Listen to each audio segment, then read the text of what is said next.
Apple Pay is a mobile payment and digital wallet service by Apple Inc. that allows users to make payments in person, in iOS apps, and on the web using Safari.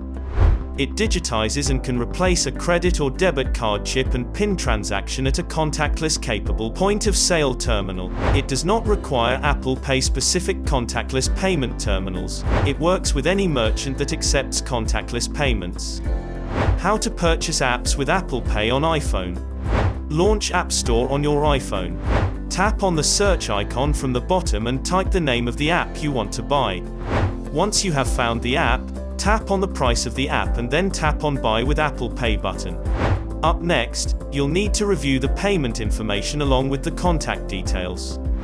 At the same time, you will have to fill up billing, shipping, and contact information. Apple Pay securely stores all the information you enter.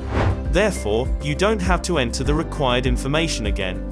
Now, you will have to place your finger on Touch ID to pay for the app.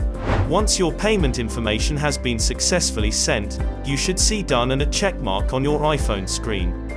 If you want to have a one-on-one free consultation, please visit britishdsire.com/elearning and register. Thank you.